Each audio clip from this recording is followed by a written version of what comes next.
नाम ज्ञानेंद्र शर्मा अधिवक्ता है।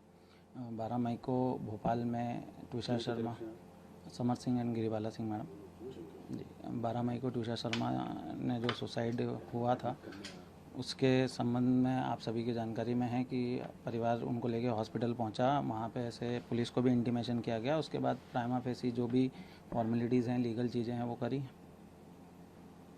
अब क्या चाह रहे हैं आप? किस तरह से, जिस तरह से सीबीआई को मामला गया है, शव का पोस्टमार्टम दोबारा चल रहा है, क्या कहना चाहेंगे? देखिए, हम तो किसी भी चीज़ में हमारा को ऑब्जेक्शन नहीं है। हम तो चाहते हैं अगर ट्विशा की फैमिली को, घर वालों को, देखिए उनकी बेटी थी, समर्थ की वाइफ थी, एंड गिरिबाला मैडम की बहू थी, तो सब लोग चाहते हैं कि जो सच्चाई है वो सामने आए। शुरू में सबने बताया, अगर उनको डाउट है, जैसा कि एलिगेशंस लगा रहे हैं, तो हम भी चाहते हैं सीबीआई के जो ऑर्डर हुआ है उसमें हमको कोई आपत्ति नहीं है, सीबीआई करे जांच।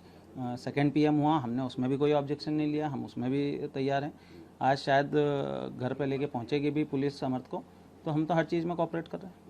अच्छा, ये समर्थ की बेल खारिज, अग्रिम बेल खारिज हो गई, उसके बाद उसकी गिरफ्तारी भी हो गई, और अब उस समर्थ की मम्मी की जो है बेल पर आपत्ति जताई गई है।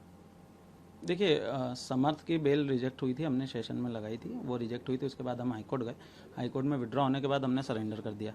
जहाँ तक जबलपुर में, हम इमीडिएटली जबलपुर कोर्ट में ही जी, हम इमीडिएटली जबलपुर कोर्ट में ही अपेयर हुए। जैसे ही बेल विड्रॉ हुई हम वहाँ पे अपेयर हुए एंड हमने अपने आप को सरेंडर करा। एंड जहाँ तक गिरिबाला सिंह मैडम की बेल रिजेक्शन का सवाल है, वो अभी चूँकि लिटिगेशन पेंडिंग है कोर्ट में, उसमें नोटिस हुए हैं, हम अपना पक्ष रखेंगे। बट देखिए, बीइंग रिटायर्ड जज एंड जिनने 60-62 साल अपने जुडिशरी में दिए हैं, गिरिबाला सिंह मैडम की, उन्होंने कभी उनके करियर में किसी तरह का कोई एलिगेशन नहीं था, एंड अभी भी वो पूरी तरह से कोऑपरेट कर रही हैं। सब चीज़ें जो इवन मीडिया पर्सन्स भी वहाँ पहुँच रहे हैं तो वो जवाब दे रही हैं। मुझे नहीं लगता कि उन्होंने किसी भी तरीके का बेल कंडीशन का वायलेशन किया है, एंड चूँकि नीचे से बेल मिली हुई है तो हम कोऑपरेट कर रहे हैं इन्वेस्टिगेशन। भोपाल में ही है वो? भोपाल में ही है, घर पे ही है। ओके, ये इन पर जो आरोप लगे थे कि दहेज के लिए मार डाला, हत्या कर दी गई, देखिए, ये आरोप तो निराधार है, बेबुनियाद है। कोई भी होगा, एक आम आदमी भी है, तो वो ऐसा कोई कृत्य नहीं करेगा कि दहेज नहीं मिले तो वो अपने पूरा परिवार को, आज उनकी जो समस्या है, जो चीज़ें उनके करियर की है, समर्थ की हो, मैडम की हो, ऐसी बेवकूफ़ी हरकत तो कोई नहीं करेगा। इनका बैकग्राउंड थोड़ा सा बता दीजिए। जो समर्थ की मदर हैं गिरिबाला मैडम, वो डीजे रही हैं, अभी कंज्यूमर फोरम के डिस्ट्रिक्ट जज जी, एंड अभी कंज्यूमर फोरम में चेयरपर्सन है, एंड समर्थ खुद लॉयर है, भाई एयरफोर्स में है, तो सब पढ़े लिखे लोग हैं। आप अगर भोपाल में भी कोर्ट में पता करें, ये जो इन्फ्लुएंसिंग की बात चल रही है कि ये लोग इन्फ्लुएंस कर रहे हैं कार्रवाई में, और इसी को लेकर सुप्रीम कोर्ट ने संज्ञान नहीं, देखिए, सुप्रीम कोर्ट ने किस चीज़ में संज्ञान लिया है वो अभी हम नहीं कह सकते, क्योंकि अभी सिर्फ मामला सबके नॉलेज में आया कि सुप्रीम कोर्ट ने कॉग्निजेंस लिया है। किस आधार पर लिया है ये अभी किसी को नहीं पता है। एंड जहाँ तक मैडम का है कि मैडम ने इन्फ्लुएंस किया है या वो कर रही हैं, देखिए, आप भोपाल में किसी से भी पूछेंगे, जहाँ वो जब पोस्टेड थी एज ए डीजे, एंड वहीं समर्थ भी प्रैक्टिस कर रहा था। He is not type of person जो जाके ये बोले कि नहीं मेरी मदर यहाँ की डीजे हैं इस तरह से, तो वो किसी भी तरह से इन्वॉल्व नहीं है।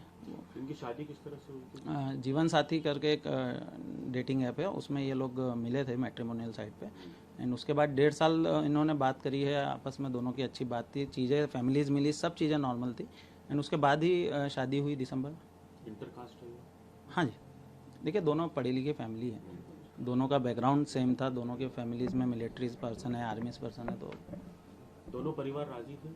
हाँ, ऑफ कोर्स। अभी समर्थ सीबीआई के कस्टडी में ले लिए गए हैं या अब ये देखिए, ये तो सीबीआई आपको ज़्यादा कंफर्म करेगी, गवर्नमेंट ने अनुशंसा कर दी है। आप क्योंकि उनके लॉयर हैं। हाँ, अभी तो पुलिस कस्टडी में है, भोपाल में कटारा हिल्स में। तो अब आप क्या सुप्रीम कोर्ट जाएंगे? नहीं, देखिए, अभी तो हम कोर्ट में उनकी तरफ से आप ही अपीयर होंगे या कोई और? पहले हम ये तो देखें कि सुप्रीम कोर्ट ने कॉग्निजेंस किस आधार पर लिया। देखिए, मंडे से शुरू सुनवाई मंडे को ही रखी गई है। देखिए, मैं भी चाहता हूँ, घर वाले भी चाहते हैं, समर्थ भी चाहता है कि जितना जल्दी हो सके, एटलीस्ट ट्विशा जो आज हमारे बीच अनफॉर्चुनेट है वो नहीं है, उसका जितना जल्दी हो सके फ्यूनरल हो, इसीलिए समर्थ ने भी सरेंडर कर दिया है कि अगर उस कारण चीज़ें बढ़ रही थी। एंड सुप्रीम कोर्ट के कॉग्निजेंस लेने से तो न्यायपालिका पे हमारा, आपका, मृतिका के परिजनों का, सबका विश्वास बढ़ेगा, और हम भी चाहते हैं कि ट्विशा की फैमिली को जिस भी स्तर पे, चाहे वो सीबीआई जांच हो, सेकंड पीएम हो, या सुप्रीम कोर्ट के कॉग्निजेंस के आधार पर, उन्हें जिस भी स्तर पर संतुष्टि मिले वो मिलना चाहिए। गिरफ्तारी सरेंडर से पहले समर्थ से आपकी जो भी बातचीत हुई होगी, उसकी मम्मी से बातचीत हुई होगी, तो क्या बताया उन्होंने घटनाक्रम? देखिए घटनाक्रम यही था कि आप सभी के पास सीसीटीवीज भी अब तो अवेलेबल हैं।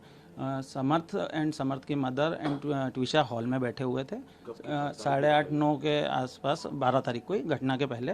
एंड उसके बाद ट्विशा ऊपर गई है। ये उनके घर वालों का भी कहना है कि उसकी मदर से जो लॉस्ट कॉल था वो उसकी मदर से बात कर रही थी। एंड उसके बाद उनकी मदर का कॉल आता है, वो उन्होंने इंटीमेट करा। एंड देन फिर हम लोग जब वहाँ पहुँचे उसको ढूंढा, ट्विशा की मदर का, कि ट्विशा परेशान है, रो रही है। जब ये लोग गए देखने गिरिबाला मैम को, उसके बाद ये देखा इन्होंने, पहले बाहर देखा फिर ऊपर देखा। एंड जब ये सबसे ऊपर जाके देखा तब वहाँ पे ये चीज़ें हुई।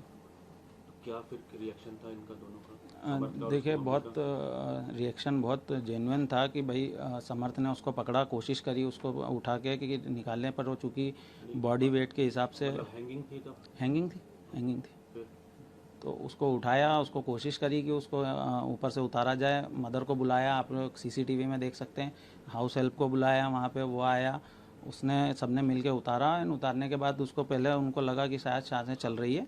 और ये बहुत बेसिक ह्यूमन टेंडेंसी है कि अगर मेरे सामने ऐसी कोई घटना हो रही है तो मैं पहले कोशिश करूँगा कि उसको उतारा जाए। और जो भी ये बोल रहे हैं कि नहीं पहले आपको पुलिस के पास भागना था, तो मैं नहीं मानता कि मेरे सामने अगर मेरी वाइफ हैंगिंग है और मैं उसको छोड़ के पहले जाऊंगा वहाँ से। मैं कोशिश करूंगा कि मैं पहले उसको वहाँ बचाऊं। उन्होंने सीपीआर देने की कोशिश करी। सीपीआर देने के बाद हम लेके उसको इमीडिएट हॉस्पिटल भागे हैं, जो कि सबसे पहला काम अगर कोई कर सकता है तो वो यही कर सकता था कि हॉस्पिटल जाए। अगर मैं वहाँ उसको छोड़ देता, पुलिस को सूचना नहीं दी थी, हॉस्पिटल से सूचना मिली? देखिए हमने जैसे ही हम वहाँ पहुँचे हैं और हमने हॉस्पिटल से इमीडिएट, ना सिर्फ हमने एम्स हॉस्पिटल से भी पुलिस को इंटीमेट किया। देखिए हमने से हमारा कहने का मतलब है parties. If I am talking about my client and family, तो समर्थ और उसकी मम्मी। हाँ जी। तो उसके बाद पुलिस को सूचना मिली हॉस्पिटल? हाँ जी। या इन्होंने ही करी थी? देखिए हमने भी इन्होंने भी करी थी। एंड हॉस्पिटल से भी कॉल किया था वो तो। अभी आप समर्थ के फेवर में, समर्थ के वकील हैं, उसकी मम्मी की तरफ से वकील हैं, क्या कहना चाहेंगे? देखिए हम ये कहना चाहेंगे कि प्राइमा फेसी आप देखेंगे तो अनफॉर्चुनेट है कि ट्विशा ने सुसाइड करा है। वो हम भी, हमारे लिए भी उतना ही शॉकिंग है जितना उनके लिए है या फैमिली के लिए है। एंड इसी कारण हम भी पूरी तरह से जांच में सहयोग कर रहे हैं। हाँ, कुछ चीज़ें जो चलाई जा रही हैं वो गलत है। जैसे मैं आपको थोड़ी सी चीज़ें क्लियर कर देता हूँ। पहला कि समर्थ ने फरार रहा, वो सरेंडर क्यों नहीं करा। देखिए हमारे पास कॉन्स्टिट्यूशन में 438 सीआरपीसी में प्रोविज़न है एंटीसिपेटरी बेल का, एंड बीएनएस में 482 में बीएनएसएस में प्रोविज़न है। जैसे ही हमको लगा कि एफआईआर हो रही है और उन लोगों ने एफआईआर रजिस्टर करा दी, उसके बाद हमने इमीडिएट हमारी एंटीसिपेटरी बेल के लिए जो लीगल रेमेडी हमारे पास एग्जॉस्ट है वो हम सबके पास है, हम उसको एग्जॉस्ट कर रहे थे। आपका परिचय? ज्ञानेन शर्मा, किसकी तरफ से? Giribala Singh ma'am and Samar Singh.